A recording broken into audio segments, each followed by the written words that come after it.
We have with us today Dwipannita Sinha, a certified yoga and meditation teacher from the Atma Darshan School of Yoga, following the lineage of Bihar School of Yoga. She comes with over 10 years of experience in disseminating the wisdom of yoga, meditation, chanting, working with groups of women and couples. She's also a Reiki Master since 20 years, so with over 2 decades of experience. In working with women throughout their reproductive cycle, she particularly focuses on fertility, hormonal health, and aligning menstrual cycles with the lunar rhythms. The sessions with her are very transformative as she nurtures the body, mind, and spirit.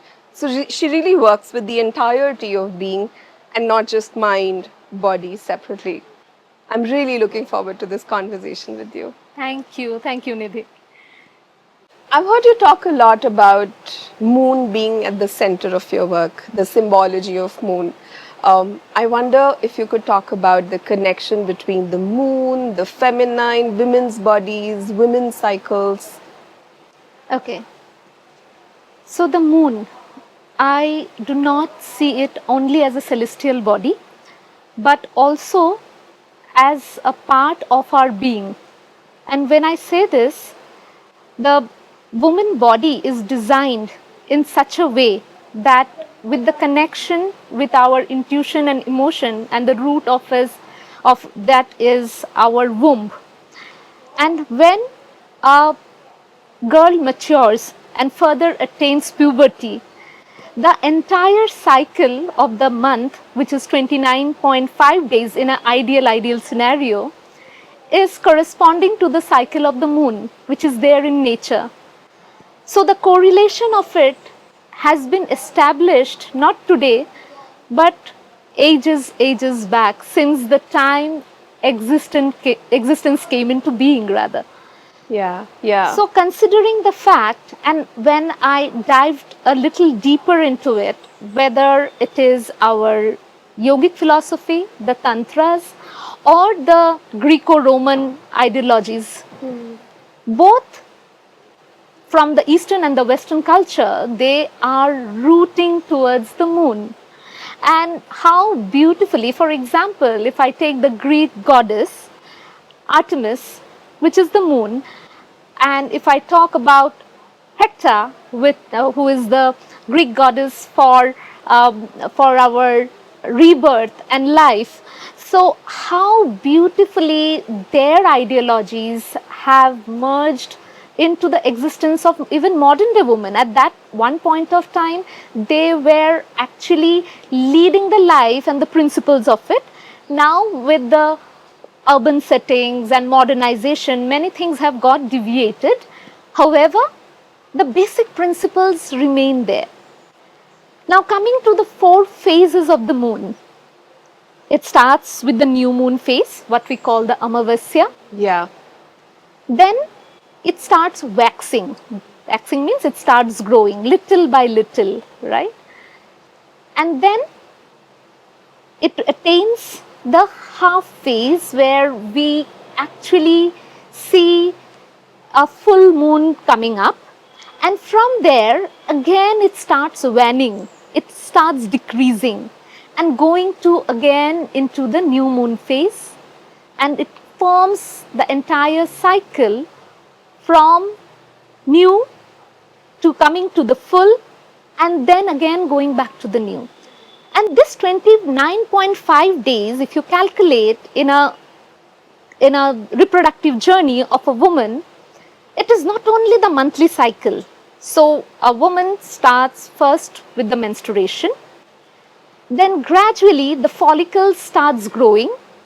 That is, it is leading towards the menstrual and phase, but once we complete menstruation, we have prepared the ground, going towards the follicle, giving it a safe space for the follicles to grow, and from there it releases. The ovulation is such a beautiful phase that we talk about manifestation. That manifestation is taking inside the feminine body, and after ovulation, slowly when the female body is merging and going towards the phase of luteal, it goes through PMS. And we talk so much about the PMS syndromes, right? Yes, So yes. what is happening inside? One needs to understand that. And from luteal, when we have been able to tackle the different nitty-gritties and the intricacies of hormonal changes, intuitiveness, the different dimensions of life, what a woman is catering to on a day in, day out manner. From there, she again goes to a restorative phase towards the end of luteal. That's why the end of luteal phase and the beginning of menstruation both look similar. Same is the case with the moon. When the full moon is coming, right? Almost 2 days prior to that, if you look at the full moon, you will just notice and say, "Are, is it today Puranmasi? Is it today Purnima?" But it is not. 2 more days are there. The cycle is like that. Yeah. And in 2 days, here the menstruation comes, and here you see that yes, it is the full moon. So if you see the entire cycle, and in fact, when it is the last thin layer of the new moon, you don't know that whether it is so dark, we hardly can see the last bit of the moon, and we think that what is it? Is it the new moon phase already arrived, or it is likely to come? So we have to understand our bodies, the thin line between each period, and merging that to our day-to-day lives, understanding our body and the rhythm of it is the core purpose of my work. Yeah, and that's beautiful. What I hear you say is that the moon experiences these cycles of fullness and then not being there, sort of for a newer moon to emerge, and the body goes through that as well. There is ovulation, which is fullness in the woman's body, when it's ready to release the egg and receive a sperm for fertilization, maybe for a baby in the future. And then the body also clears itself. Correct. And then for a new cycle to start. Correct. And it's also very interesting to hear that this is not just Indian mythology. It doesn't borrow from Indian scriptures. This is also mythologies and scriptures around the world. Yeah. I heard you talk about Greek wisdom. And I've also heard shamans talk about this. It's also a part of shamanic wisdom, working with the womb, working with the cycles along with the moon. So it's very interesting for me to hear that this is a global heritage, and it has value for everybody, not just people in India, but everybody outside India as well. My next question to you is, what value do you feel it could bring to a woman in this day and age? When we talk about lunar rhythms and bodily rhythms, and what about bringing them together? Does it value to sync them together? Can there be things that can be done to bring that alignment? It is already happening. It is already in the process. And that's why you and me are sitting here talking about the moon. Yes. And the beauty of it is, if you see, and it is not very gender specific, even men these days talk about fluidity, talk about creativity, talk about emotions. It is much beyond the providership which men has been labeled as, right? They were the provider some like 2 to 3 decades back even, right? But now they are more than that. They are also being a partner, that they are catering to the emotional side of it, and they acknowledge it from their existence as well, that they have to understand their emotion, they need to be intuitive, they have to cater to the child. In fact, raising children, men are coming to the forefront now. But earlier I have seen my grandfather, that everything related to my parents and my aunts were taken care of by my grandma. He was just a provider there. But as time is evolving, the moon energy, the lunar energy, the feminine energy is becoming vital, not only for the woman, but also for the men. So it is very much gender neutral. Yes. Now, coming to the current scenario, what women are specifically facing in terms of hormonal disbalance.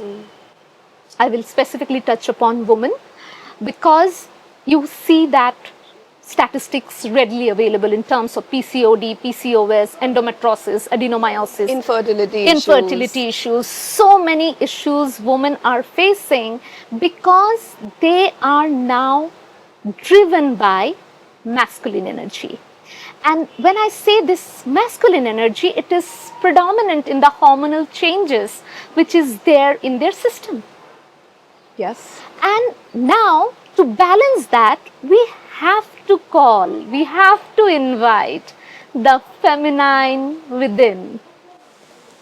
So I had a client who came and she was just feeling that my thyroid level is so high that is not letting me like perform my even day-to-day activities. I feel lethargic and I feel fatigue all the time. Now, my first thing was, where is her energy lacking? So she's talking about fatigue. She is not being aligned to the Ida Nadi. Now, again, when I say Ida, I go to the moon energy. Yes. I go to the feminine side. Yes. I talk about how to balance that because there is so much wear here. She's a busy going professional, handling home, front and her office and everything she has taken into her stride. What is beyond that? Has she been able to connect with herself? Has she been able to understand her creativity and fluidity? And the moment we touched upon that, not only her thyroid, but also her other hormonal issues, which was leading towards the other syndromes like PCOS, was gradually taken care of. So we have to understand that when to call that energy. And that is happening on a day-to-day basis. So in yoga, we talk about balancing the Ida and the Pingala. Yeah. Specifically in Hatha Yoga practices, Yeah. we never do it as a standalone. It is not only about the masculine that we have to go all out and achieve everything, but we also need to be creative, fluid, and we have to follow a path which is balancing both.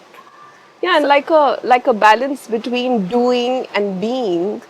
And if I borrow from traditional Indian wisdom, the symbology of Ardhanarishwar, the Shiva and Shakti together. So it's not about masculine alone. It's also not about feminine by itself. It's how we can bring in that alignment. Now, you rightly spoke about, as you bring in the concept of Ardhanarishwar, that is the Shushumna. Yes. So Yes. that is, and if you see the DNA structure, it is exactly the structure of how the energy also flows, the Ida and the Pingala. Now, DNA is a subject of research, but our sages has given us this wisdom of Ida and Pingala intervening throughout our spine and towards our, like how we raise this energy upward and taken it up for our self-realization and awakening.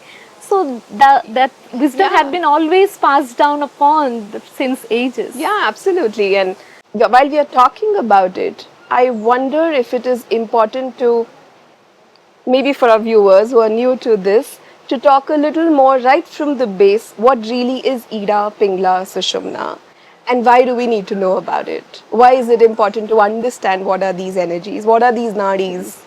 Yes. So in our body, energy flows. Do we know how our eyes blink? Do we know how our heart pumps? How the circulatory system works? How digestion is happening? So for everything, energy is there. Which we call the prana, or the life force. Yes, life force. It is there within us. Yeah. Now, how this, there has to be some channels that how this energy continuously has been flowing. So that is the interwork or the interplay of the nadis. So according to the Shastras, there are 72,000 nadis in our system. out of which the three we talk mostly about is Ida, the feminine side, the intuitive side, the Pingala or the lunar side, or Ida is of course related to the moon energy. So Ida is the feminine side. And it is mostly related to the left nostril. Coming to the right nostril, it is the Pingala. So when we are considering the solar energy, so solar, masculine, and the naming convention in Hatha Yoga practice is the Pingala. Now they have to merge somewhere. Every time it is flowing upwards across the spine, it is merging at several points. So those particular points where they are merging, there is a vortex of energy. And these are nothing but the chakras. Chakras, yes. So it is such beautifully been structured and given to us as a heritage that we understand our own being, our energy and our field of energy, what we call the kshetras.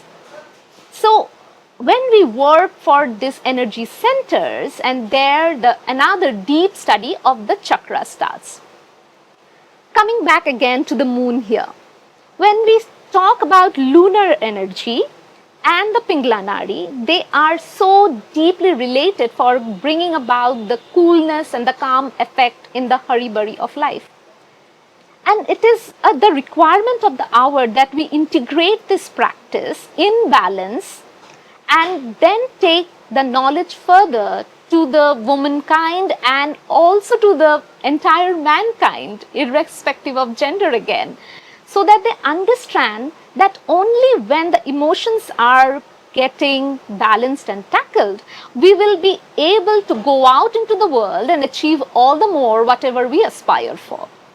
So that striking the right balance of the Ida and the Pingala is all about taking care of not only the active mode but also the passive mode, and then acknowledging that how you lead your life, integrate it in terms of lifestyle, in terms of colors, in terms of the livelihood, what you consider. So it will be an integrated part which you bring into your life system. Yeah, absolutely. That's beautiful. And even as I heard you speak, I was reminded of how the Indian chakra system, which our yogis and rishis knew since thousands of years, has now been corroborated by scientific research. You would have heard of the vagus nerve. Yes. Where the vagus nerve interacts with major organs, they are the chakras. So, you know, because there is a bit of a bias towards research and evidence-based, and now all of this traditional heritage and wisdom has now been reinforced by research as well. Absolutely. They are now, and even there is no lab, there had been no labs when the sages had meditated on them and got this written in the scriptures. So they had their wisdom, right? And again, coming back to the feminine part, if I touch upon the concept of Dash Mahavidya, that's why the deep core feminine energy are not called anything else but wisdom. Yeah. So when you have to touch the intuitive base, you have to rely on the intrinsic wisdom. You have to be experiencing that. The sages also had experienced that to get that documented and scripted ages back. So those where the flow, the creative flow happened, and that's why those feminine embodiment of the divine are called the Dash Mahavidyas. So I just gave you a reference for all of that. Yeah, thank you for that. And so even as you touch upon the Dasha Mahavidyas, or the sacred feminine or the divine feminine, how do you feel, and really invoking and recognizing the presence of feminine, the divine feminine here with us right now, even as we have this conversation, what do you feel, how do you feel somebody who's new to this can start engaging with it bit by bit in their daily lived lives? How could they start, dipping into this pool of wisdom? What would be some starting points? Yes. So always we have been taught, I belong from a place where Tantra originates from Assam. And there, as little children, when we used to visit Kamathya, we were told that, and we used to visit the other temples which are across that locality. Yes. So there, all the Dash Mahavidya Yes. mandirs Yes. are in the vicinity of Kamakhya. Yes. So as children, whenever we used to go there and we used to see aghoris, we used to see saints all around, and we used to also visit during the Ambavochi Mela where the mother bleeds, and it used to be a fun fair there. So we had been taught since childhood that try to know their mythological stories behind it. So I urge the modern day woman, because otherwise if you go by the knowledge which is flowing in across internet and there is so mumbo jumbo about it, that you will start to have a fear against Tantra. So Yes, in many yes. cultures, Tantra is either related to fear, or it is related to sex, or black magic. Or black magic. Yeah. But when you see Tantra about a culmination of your own body, mind and spirit, there the beauty comes. And when you know about these goddesses, so we used to get as small children, we remember, so the priest who performs the rituals there, they used to give us some small story books, like at that age we used to buy it for 5 rupees or so, and they had all the small stories about this 10 goddesses and how they came, what happened, and why they are all around, and what is their energy and forces, but in very simple languages.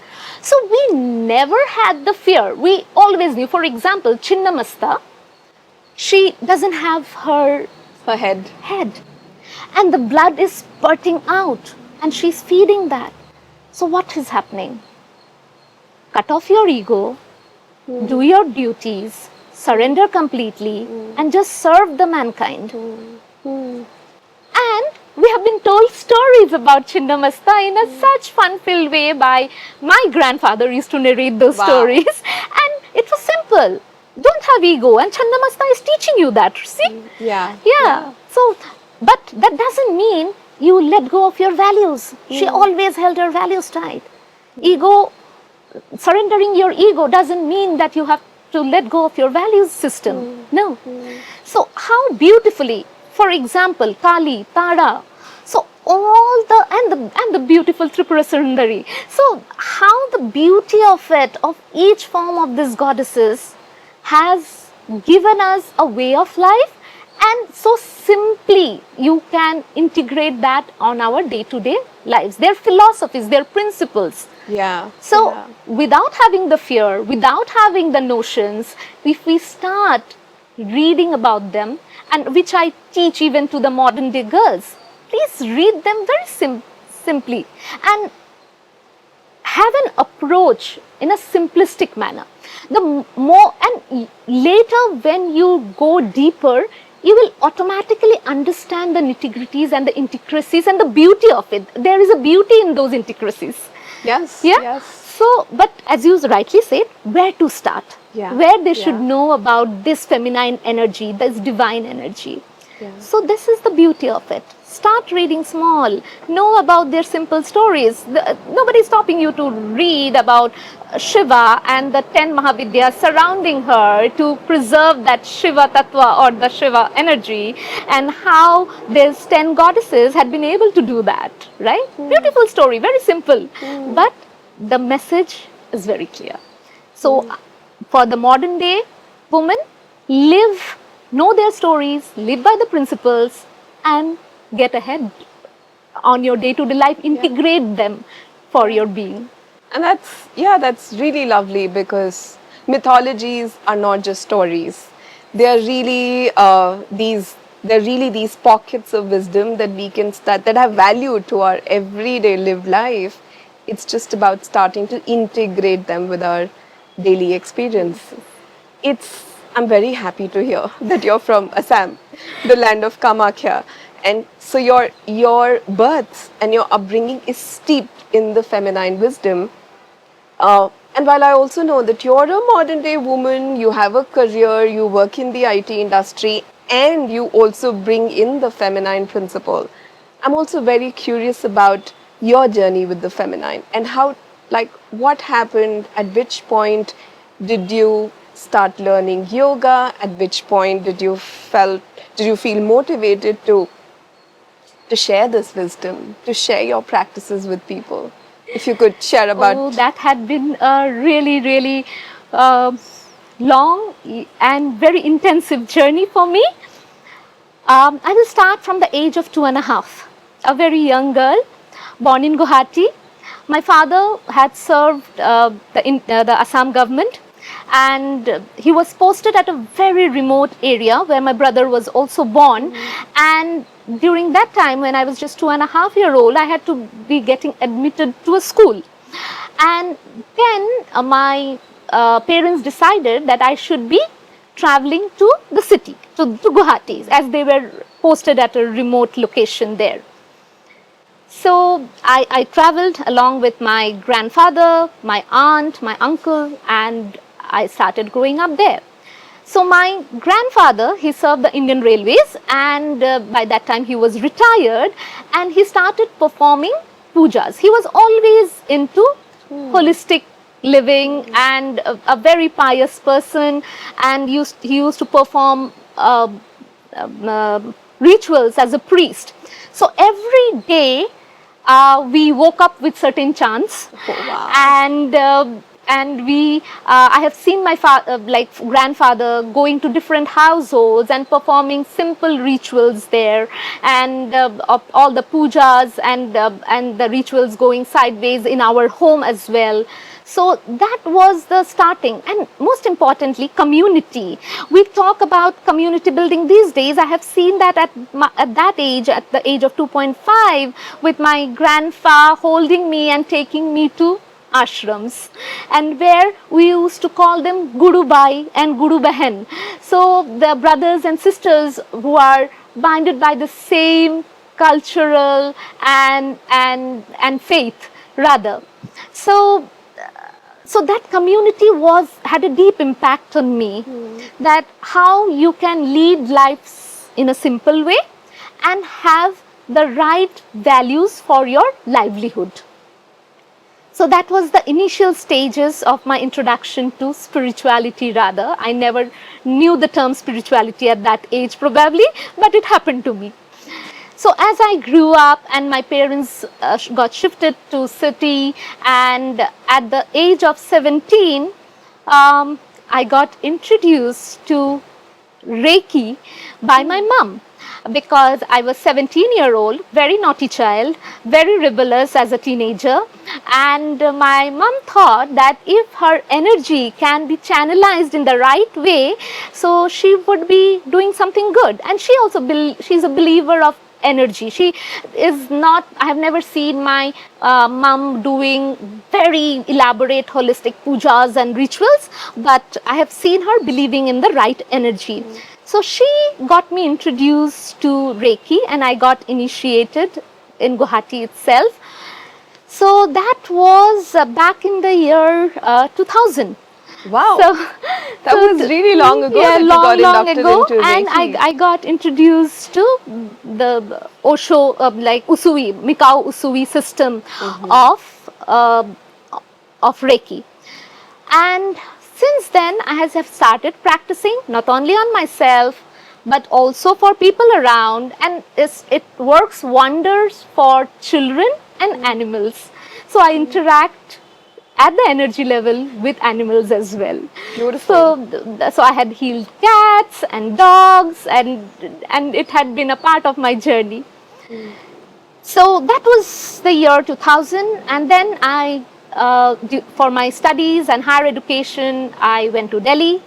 I studied sociology at Hindu College, and there I met many people by chance or by luck who were into deep meditative practices in many modalities. I got introduced to them, learned also a little bit from them, and then life happened that I was struck by the deadliest stage 4 endometriosis. Oh. And that had affected both my ovaries. And by the time I was 22 and I shifted to Bangalore, and I had stage 4 endometriosis, my periods were terrible, and I was not able to do my regular activities. I have been crippled by that condition. So since then, I thought that I need some way. I was doing many things, but that was not pacifying me. And then I got married and then started the never-ending journey of artificial reproductive techniques, because I had been declared that I would not be able to conceive naturally, because both my ovaries were not able to produce good eggs. So me and my husband decided that yes, we will adopt artificial reproductive techniques, but fate had something else. Continuously 6 IUIs failed, 1 IVF failed, and I sunk into depression. So very dreadful days. I used to sit in one corner and cry for hours. Somehow managed to go to office, but I was not within myself. Yeah, yeah. So that phase, my mom came after my failure of IVF, and she took me to a nearby ashram. I didn't even know the name of the ashram then. And she told me, just do whatever is possible on your part. Do it for yourself. And whatever may come, I used to go to office, go out with my husband, do whatever. But one thing was very firm, that 5:30 in the morning, I step into the ashram. I was not able to perform yoga because my limbs would not move at that point of time. And when I say yoga, I specifically mean asanas. I was doing yoga. Now I know that I was doing yoga because I was letting go continuously of so many emotions. And each day, during specifically yoga nidra practice, I used to cry. I wouldn't say I used to cry, tears used to roll down. And I know now that I was letting go of something at least. Yeah. What was that? I don't know, but I was letting go of certain things there. Yeah. And it went on for some months, and within 3-4 months, I started performing on the mat, doing asanas, doing breath work, but it all started backward. People say if you go to a yoga institute or academy, you have to start with asanas. There, the people guiding me, the saints who have guided me all throughout, and they call themselves sannyasins. Okay, they are sannyasins. So they have never forced me that you go beyond your limit and do this asana. Never. So I started doing asanas within 3 to 4 months, breath work. Yoga Nidra had always been my favorite activity to do because I know that that is helping me release so many things from within. And at the end of probably 16 to 18 months, one fine day, my husband walks up to me and tells me, Dwipannita, you have not got your scanning done. Are you even aware what is happening to your ovaries for your endometriosis status? Have you checked? So I said, no, nothing. And by that time, I have already missed my 2 cycles of my menstruation. I didn't know what to do. I said, okay, I will book an appointment. I will go to the lab. I go there, book my ultrasound, go through and lie down on the bed. And the doctor suddenly gets up because he knows me personally, because I have been a regular patient there to get my ultrasound done. And he says, why did you drink water? I was like, Yeah, because that is how it's supposed to be. Whenever you always ask me that I should fill up my bladder and come to you for my ultrasound done. But he said, don't you know that you are already 11 weeks pregnant? Wow. I did not know what to say. I did not know whether to smile or cry or do whatever. But I just remained like stoned over there. Like I said, what is he telling? Then I called up my husband that you come here. The doctor wants to speak to you. He rushed back and yes, we have been declared that I have conceived naturally. Wow, isn't that amazing? Like, I would really like to highlight this moment. It's a penny drop moment for me, wherein from having declared as endometriosis stage 4, and the doctor said you can't conceive naturally, it's just not possible, to 15 to 18 months of regular practice of hatha yoga, meditation, chantings, all of that, yoga nidra, to conceiving naturally without even realizing. Yes. That's so powerful. And from there, I have never looked back. So I held my son in my arms and I promised him that I will take this knowledge further. How? What? There would be some guiding force which will guide me through and I will take this further. My husband got me enrolled to the same ashram and I started taking the teacher's training course over there. It was a long 2 years journey. And what happened in between? That I conceived naturally for the second time. Oh, wow. And it was conscious decision that yes, I want to have a sibling for my older one. So I conceived the second child and I was still studying then. Getting into the scriptures, trying to understand, doing my teacher's training course with 2 specialization, one in yoga nidra, one in women's health. That continued. My second child was born and then it was the time that I formalized stuff. By that time I had got my certifications done. So more than the certification, the experience which I had was more like meaningful for me. That certification has given me a formalized structure. However, the experiences always would be mine own. So integrating both together was quite deepening a practice for me. And then I immediately started, when even I was doing my certification, I started that I will be teaching women how to lead this life. Beautiful. So since then, till today, catering to women, making them understand that what a holistic living would look like.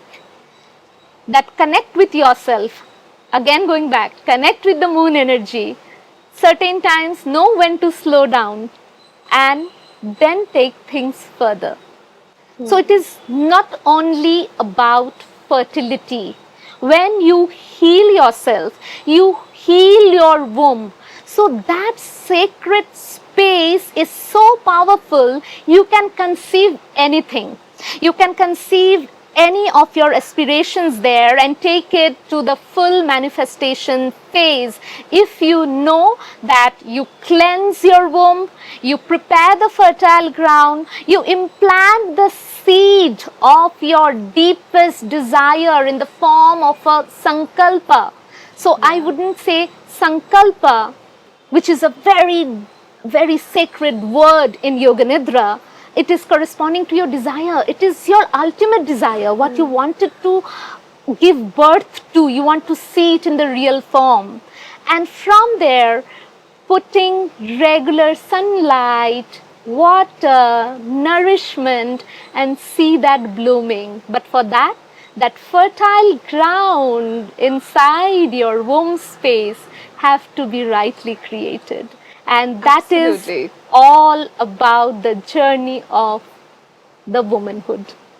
Absolutely, and that's beautiful. What I hear you say, and correct me if I'm wrong, is that working with the womb, working with the feminine principle is not just about the literal birth of a being. It's also about birthing maybe new ideas, new projects, accessing one's creative Creative potential, potential. and just living a fuller life, just a more wholesome life, which is not just driven by intellect, but a life that is in touch with all faculties that come with us being human, like a more whole life. Yeah, and so the womb wisdom has a lot to offer beyond just being able to create a new person, create a baby. Yeah. Very true. Dipanita, it's very moving to hear about the journey of your life and how, in dealing with your own physical, mental concerns, you've arrived at this point wherein you're able to disseminate this very, very precious wisdom to people. I'm a little more curious about how did this aspect of teaching and guidance eventually came together.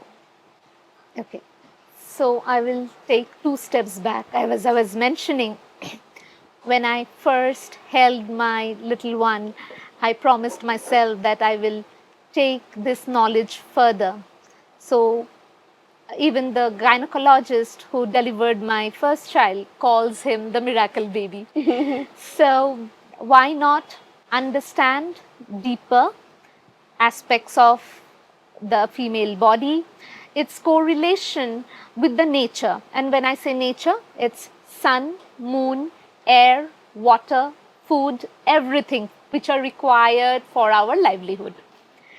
And understanding each individual separately in terms of the physical as well as the mental being, I would call, as that's why we are called human being, right? What is that be portion of it that make us human being is very crucial. So that's how I started my journey, that I talk to women, understand their concerns, both at the physical, emotional, and mental realm, and then curate certain offerings for them. And it has worked so miraculously for these women that what worked for X did not work for Y, and vice versa. So that understanding what we establish is very important, and that's how I started curating course for certain times a group of people, sometimes for a woman trying to conceive, or for couples who are trying to build that fertile space for themselves and eventually bring another life to earth. So there were different modalities been culminated together and taking things further for the fulfillment of the particular goal that whatever they want to achieve.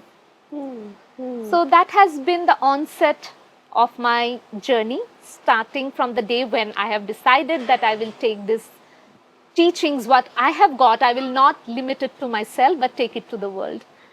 So it happened in the form of regular classes, it happened in the form of 101 sessions, it taken the form of online sessions during COVID, and there had been retreats and small cafes hosting me to learn about the specific subject. So there had been multiple ways of taking this knowledge further. Beautiful. I think what I really enjoy or what I find very nourishing about your approach is that it's very specific to a person, because each person may, even though on the surface the physical issue could be similar, but what is really going on within could be very, very different. Absolutely. So it is very customized, very tailor made for every person. And so there's a very narrow down focus, and you really work with the person in the entirety, mind, True. body, spirit. It's not working with PCOD across the board, it is working with this person who happens to have PCOD, but there could be so much else happening. Absolutely. So coming to this particular subject of PCOD, PCOS, endometriosis, so we see it at a very high level. But when you take the helicopter view of it, there are so many things which come up that may be small for us, but had impacted at the subconscious level at a very deeper state. And to take that out, making the person realize, acknowledge, and let go is a process in itself. I'm sure. I'm sure. Because these physical issues are not just physiological, these could be energy blocks at a very different space, at a very non-conscious space that could be held deep within our psyches and our bodies. Absolutely. Yeah. Absolutely. All right, I think that's great, and that brings me to another question. We started this conversation with talking about the moon as the representation or as the container for feminine energy. Just to kind of elaborate it a bit more, I'm curious about how does moon impact, say, me, my emotions, my body on a day-to-day level, Okay. and how can I work with that? Beautiful question. First, as you know science and we have read it since very early age, how does moon affect the earth? Simple question, gravitational pull. Yes. So, and how we generally have learnt it, our forefathers, our father took us to the beach, and maybe if it was a moonlit night or a new moon night, we see the high tides, right? So we know that the moon is affecting the tides of the ocean, one part of it. Let's keep it at the physical space.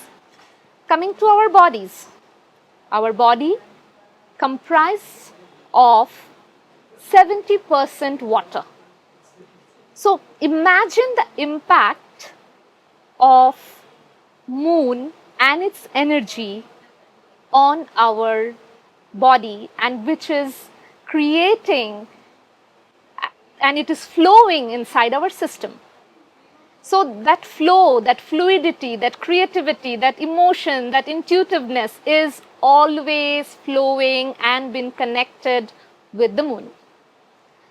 So with this basis, when we start working on ourselves, we start noticing the moon at one point, and we start noticing our menstrual cycle at the other point, how they both are intertwined and how they are coming to a culmination to give to a life of fulfillment to a woman is the basis of all the offerings what I have for women. So when the moon strikes at a certain space, for example, today is a full moon day. So from there, why and at what stage do I stand? Am I menstruating? I am ovulating, or am I at a stage in between? Is it at the luteal stage where I am just about to bleed? So where am I standing at that particular stage, and what is the cosmos implying to me is the matrix what I have to draw. And understanding that, what is the nature trying to tell me? What is the nature trying to hint to my body, to my mind, to my emotion, to my spirit? And correlating it and taking a call for my well-being, for my upliftment journey, or taking a small decision rather at my home front. That would give me a sense of self-awareness. That will give me an extra cushion that I take things further in my life, in my journey, and in also at a very deeper emotional and spiritual level. And that has been the study since ages. So in every culture, they have referred to it, they have celebrated the moon cycles, they have formed small groups and communities and prayed, danced, and so many rituals been happening. And now, when women are acknowledging that and trying to sync it, there are so many calendars now that track the menarche. Now, that particular calendar, when I see that I am just about to start my luteal phase, which is a very, a very not so comfortable space to be in. We go through so much of upheavals in emotions, and we do food craving, and there are so many things going on in our system inside and at an emotional space. And at that point, we see the status of the moon. What is moon trying to tell me? If it is waning, it is growing bigger and bigger. If it is waxing, it is growing bigger and bigger. If it is waning, it is shrinking and coming towards menstruation, towards the new moon, where it is going to again come into a restorative zone.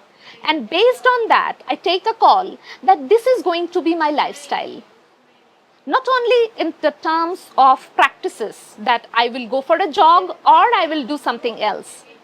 Whether I will do Surya Namaskar or I will do a Chandra Namaskar. Whether I will do only breath work or I will do just tweak my food during that phase of the moon. As we used to do that during the first phase of the waning or waxing, we used to fast in earlier days. So the culture was already set. We knew what to do when. But now, with the modernization, as so many things have deviated, but the time has come to take charge of our well-being, of our holistic well-being rather. It is very important that we understand that matrix. We understand our correlation of our body, mind and spirit with the nature, and take very informed decisions about our own self. Yeah. This wisdom is so precious. And I remember my grandmother talking about, depending on the part of the cycle that you're in, take rest. Or at this point of time, you need more activity. She would guide me like that, and we would be like, oh, you don't know this enough. And this is something I see a lot around me. It has taken me years to come to this point of understanding that this wisdom is treasure. Our ancestors had this treasure. But around us, I feel, I'm not anti-modern science, but modern science has had a flip side wherein it's taken us away from our bodies. What would you have to say about it? Because you also work with people. Yes. The disconnect which has happened in the modern day world, and victims, especially women, because they think that they have to compete in this environment. And with that sense of competing with the world, they have lost the touch with themselves. And when I say themselves, it is their own feminine energy. Yes, yes. Right? So when we have to just do a little reversal in the process, we have to get them to certain modalities of teaching them that how you can be more fluidic to the rhythm of your own body. Right? So for example, I'm going through a luteal phase, and what happens, the most common feature of luteal phase, which every one of us face throughout our reproductive years, that we feel heavy, we feel gassy, we feel bloated during the luteal phase, right? That menstruation is about to come, maybe in a week or so, and I feel so bloated. Practice the simplest of the simplest asana, like Vajrasana. You slowly get into the first day of your menstruation, and the first and the second day is horrible. You will see this across the small girl circle who are just got their periods. So they will comment that first and second day are terrible. In the ancient days, what used to happen, the person who has got into the period cycle or the moon cycle, the person would be kept in a separate room. But we have considered that as a taboo. No, you should consider that that is a phase of resting. Now, as we can't rest, we have to go to work, we have to deliver so many duties and responsibilities. Do a simple thing. Come to a child pose during the first 2 days of your menstruation. When you bow down and you surrender, you let go of so many things, and the nature is guiding you for that. You are already letting go of so many things. The fluids are flowing out of your system. Now here I will also mention about the downward flowing energy, right? Yes. So here, when we are trying to culminate this with the small practices, getting bow down into a child pose, releasing, breathing naturally, coming back to life, we are preparing a ground for ourselves for the next phase, which is so rejuvenating because the follicles inside us will start to grow, right? So this point that we understand the moon phase, the moon cycle in the cosmos, within ourselves, related to our own holistic well-being. And when I say holistic well-being, it encompasses every aspect of our life. And from there, understanding what our flow of menstruation trying to tell us. So when we are able to connect moon, mood, and when I say mood, I will put it under a bracket where it is emotional, spiritual, and overall holistic well-being, right? Yeah. Your moon, your mood, and your menstruation, which is the core or the foundation for every woman to understand. And from there, draw a matrix of different practices and rituals integrated in their life. You need not make an extra effort to bring this to your life. This should be a normal flow. It used to be a normal flow. There had been a disruption. We are just tweaking some elements of it to get back to that. Yes, the idea is to use the gift of modern science along with our ancient wisdom and bring it together to support and enhance our sense of well-being. It's not really one against the other. Absolutely. And that is the masculine principle. The feminine principle is let's include this and this and this, and it all adds value. Correct. So that's why the action part of the masculine, the active part of the solar energy, of the masculine energy, when it integrates with the lunar, fluidic, creative energy, that is the source of any new creation. Yeah. That has to intertwine very, very closely. And that's what we are trying to bring in. We are not asking women to stop, to take a pause from their professional life, from all the duties and responsibilities. We are just asking them that integrate that fluidic flow, understand yourself, reclaim your power, and then go about claiming it. Because you have it all. Yeah. You just have to acknowledge, claim it, and go ahead with it. Yeah. So it is already there. Just we need to acknowledge it, claim it, and move forward. That's beautiful. And like I really love that aspect of finding your rhythm. Yes. Our days and our lives don't have to look exactly the same every day. Correct. But when we understand our own bodily rhythms and we sync it up with the rhythm of the moon, that unlocks something, a sense of well-being. And well-being is not just about being disease-free, is what I hear you say. Correct. It's about just feeling that life force flowing through me. And I'm concerned if we are excluding men here. I wonder how this same principle of connecting with their bodies, connecting with their feminine principle, because this is not about the female body, it's about the principle, which everyone has, um, how would you extrapolate it to men? Oh, beautiful. Every being, gender neutral, have both the aspects, the masculine aspect and the feminine aspect. So, how we should understand that when to bring in and balance it.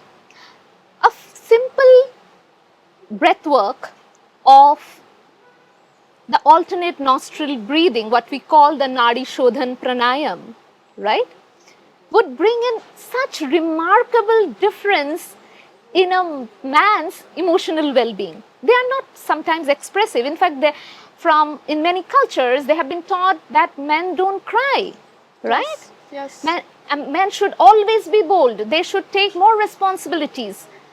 But they also have the feminine side within themselves. They also feel like crying. They also feel like expressing, right?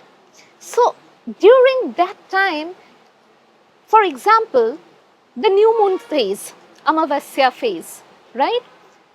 At that point of time, if a man is feeling low, how, or if he is feeling aggressive, or if he had a tough day at office, or if he is feeling vulnerable due to any circumstances, XYZ, for calming down, what are the two things at best he can do?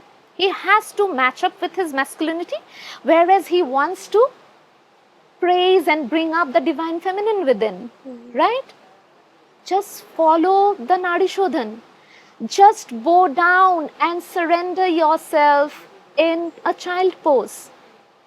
Sit in Vajrasan and try to feel the energy flowing throughout your body. So there are certain practices which would also calm down a man, make him connect with his feminine side and make him balance. And it is absolutely gender neutral. For example, we have a very great practice of TTK, Tadasan, the stretching of the palm pose, Triyak Tadasan, the swaying palm pose, and Kati Chakrasan. Kati means our waist, Chakrasan, where we fix ourselves like a puppet below the waist and we move the upper part of the body.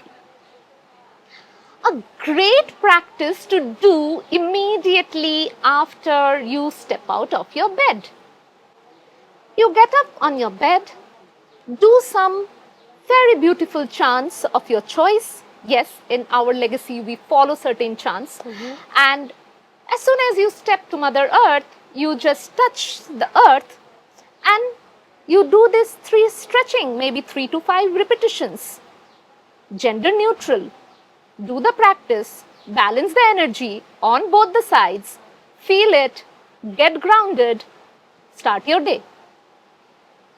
So these practices are so vital and so potent in themselves that irrespective of gender, it is bound to bring in and balance, a great amount of balance rather, for anybody who takes these practices sincerely. And it should be a part of our normal being. I'm not asking you that you bring a yoga mat, dress up properly, do this. You may be in your pajamas, get up from your bed, stand there, touch Mother Earth, start the practice, stretch yourself, and don't think that you are doing or performing an asana. You are just stretching, connecting with yourself, being grounded, and starting your day. Simple. Yes. Actually, what happens, what I have seen with many of the people of our generation, we think that we have to have a specific time, specific environment, right conditions for doing the simplest of the simplest task. Right? But you wake up every day, you brush every day. So simply like getting up, if I am able to stretch and get up, that has been inculcated, and I know that when I stretch upward, I will inhale. When I come down, I will slowly exhale. And it is a rhythmic process which is happening inside me. Right? I do not put an extra effort. I will never think that I will have to arrange for everything, do everything, and then only perform this. I'm set for my day. Yes, I have time. I will do 5 other Surya Namaskar. But this is a part of my ritual that I have incorporated in my daily life. Yes. Beyond yes. it, it's a bonus. Yeah, I think we've organically come to the question that I really wanted to ask for myself and for everyone who's listening to us or who are viewing this. Um, what do you feel are the practices alongside what you've already spoken about that everyone could incorporate in their daily lives just for well-being, just to be able to attune to their natural rhythms a bit more? Correct. So the first and foremost, in the hustle bustle of the modern day life, what we all are going through, certain practices should be our go-to practices that come whatever may, I have integrated them into my life. The first thing what I say is, if you consider the physical aspect of it, what I mentioned, the TTK practice. Yeah. Yes, I will come whatever may, I will just get off from the ground. It takes just 2 to 3 minutes. I will do the stretching and I will move ahead, right? After that, if I have some time and if I have the flexibility, I will integrate a continuous process of asanas, pranayamas and other things. But these stretches are a must.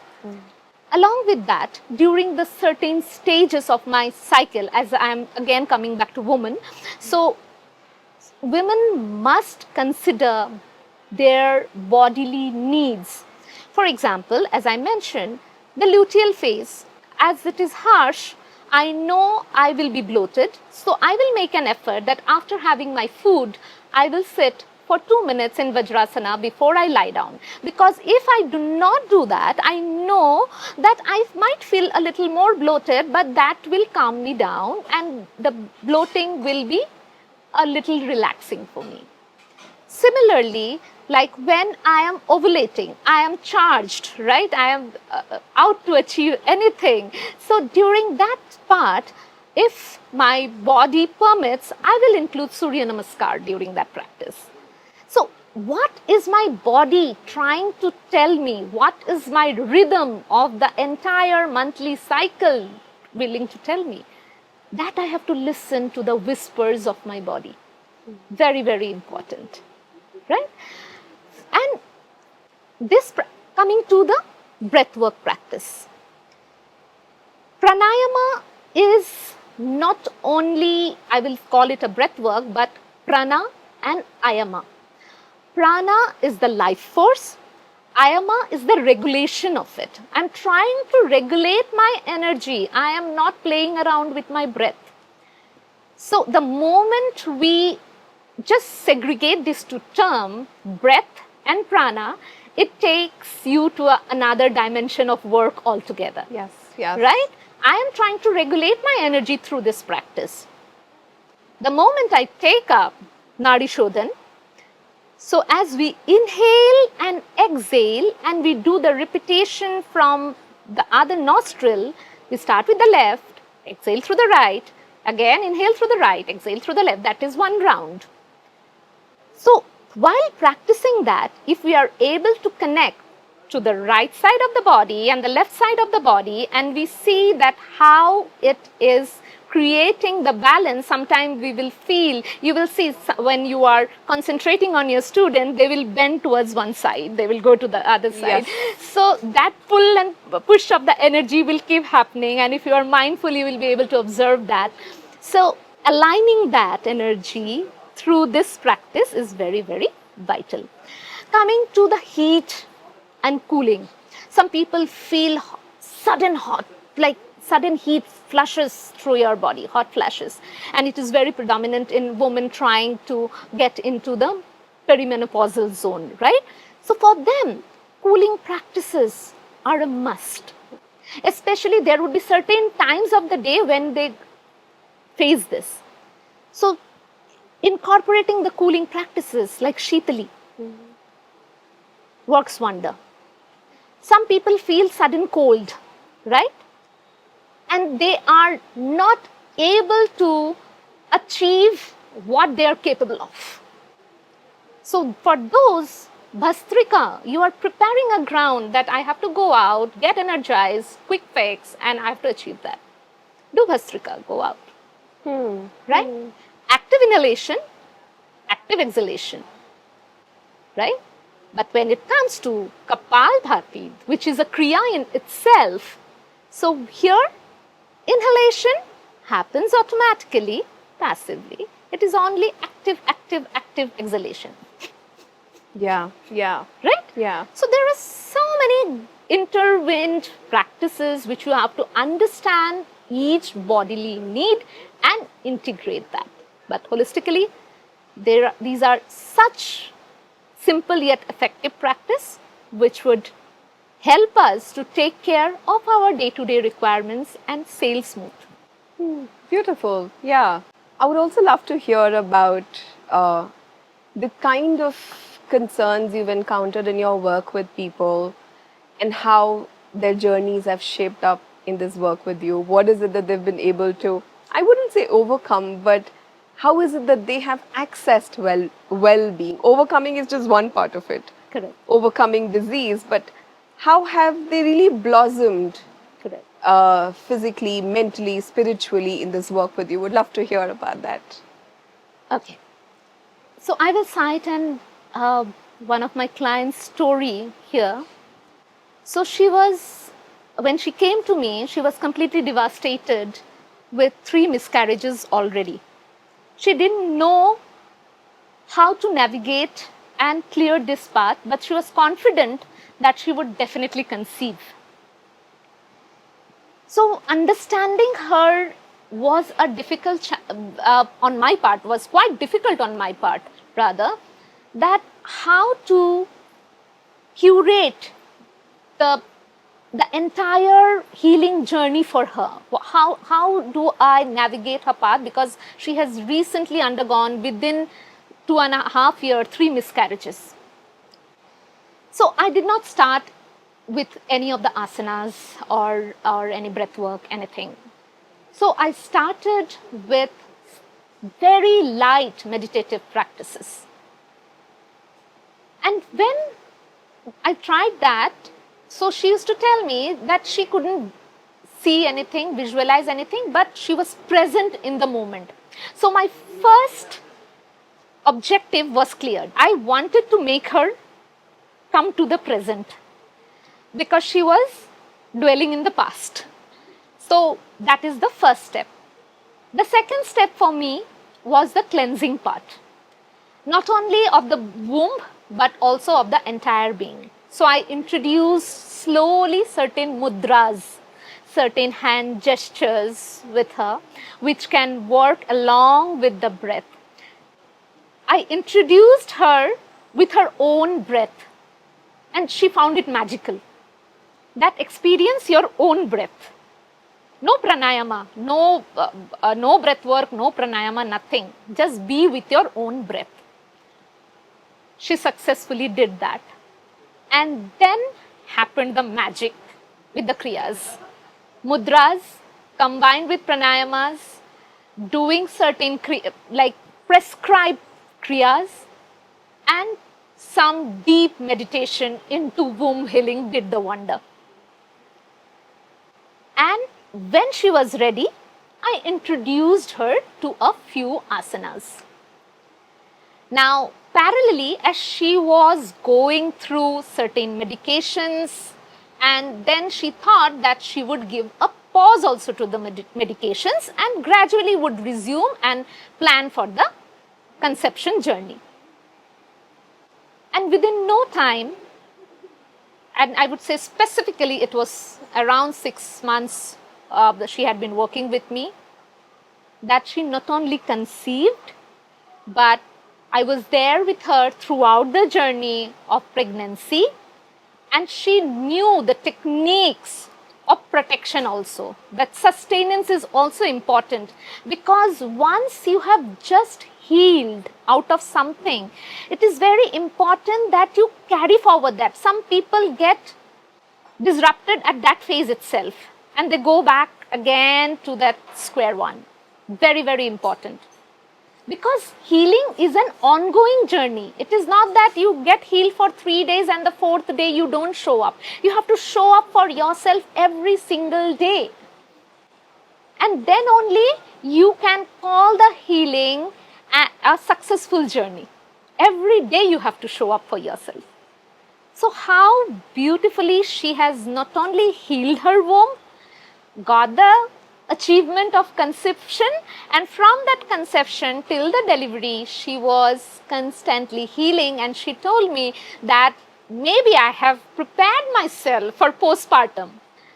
So postpartum also was a good journey for her. She was releasing also during that phase. So that is the holistic approach what we should aim at. It is not that you heal and you conclude with that. It should continue. And how she is now raising the child, growing with her, coming up with different creative ideas and processes for her own life is a beautiful journey for herself, right? Another example I would like to cite, which is very, very crucial, our childhood traumas. And at least for a female, every one of us have gone through some or the other, if not physical abuse, some word, some separation, something or the other would have affected us during the impressionable years of our childhood. And we don't know how to release that, or we rather don't know it is there. And it has got such deep down into the bed of the ocean that it is not possible that we take that out. For a normal human being in the hustle bustle of life, it is not possible that we take that out from the, not only subconscious, but had gone into the unconscious. Now, considering that we have to take that out and we come to an awareness, yes, something is wrong there, but we don't know what is it. And under the right guidance, when we deep dive into that ocean of subconscious and unconscious, so many things start coming up. So many things without our awareness. Yes. And when we come face to face with it, we deny also. That is another aspect. To get that level of understanding, that acknowledge it is another journey in itself. That we have to acknowledge, yes, it is there. Until we acknowledge it, we will not release it. That acknowledgement, हाँ, ये था. Yeah. And then releasing it is another journey. Acknowledging it is the first step towards releasing. And then when the releasing process starts, you make a space of your own that what you are trying to conceive, which was not happening, it can be anything. I'm not talking about only fertility, it can be anything. You are not able to achieve, but as you have cleansed your part, you have created a vessel, cleaned it up, kept it ready to pour something good into it. So as I was citing about this female, she had a childhood trauma of a father wound. And she did not acknowledge it throughout her life. She's telling, I'm a happy go marry person, everything is happening smoothly, then what is it? But when she came face to face with it, she said, yes, can be. From can be to it is, it was another phase. And when she released it, no looking back. And interestingly, she gave birth to a male child, that is something else.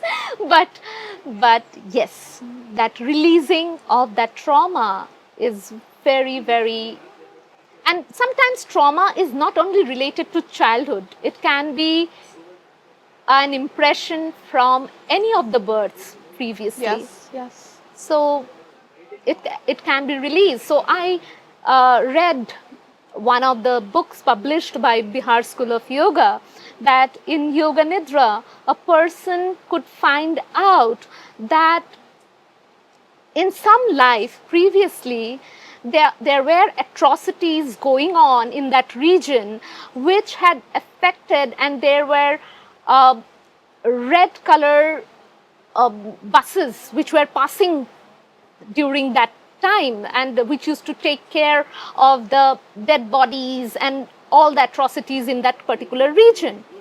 Now, in this life, whenever he encountered the color red, he couldn't take it or manage his emotions. Yeah. But in Yoga Nidra, he came face to face with it, acknowledged it, released it, and healed further. So there can be so many things. Yeah. So which is there in your soul imprinted, which you need to let go of to achieve something in this life. Yeah, beautiful. I think at Heal Care, what we try to do is really look at mind, body, spirit as one system, one single unified whole, and your sharings of working with people. I think it really further corroborates that we cannot look at mind or body separately. So it can't be a separate therapy process for the mind, separate for the bodies, and spirituality separate or disconnected from these two. It has to come together because as human beings, we are all one single unit. We are all one single system. And thank you for illustrating that through your sharings. Thank you, Dwipannita, for an absolutely heartwarming conversation. Thank you. It was so precious, it was sacred, it was informative, and my heart feels very, very full. It's my most favorite topic of conversation for sure, and I felt I gained a lot. Thank you so much for having me here. And I'm sure Heal Care is a platform which is so integrated as it understands the holistic part of it. So it is very crucial that a platform like this has to be encouraged amongst everybody, and we take the maximum benefit from this platform. Yes, yes, thank you. Stay connected for more offerings from Dwipannita. We'll have courses and retreats coming up. Log on to healcare.in for more information about that. Stay tuned in for more such insightful conversations with our practitioners. We have a lot more coming soon. And do check in for the Moon Menstruation Masterclass, integrated courses and retreats coming up with Dwipannita. We have all the details on our website. Thank you. Bye-bye.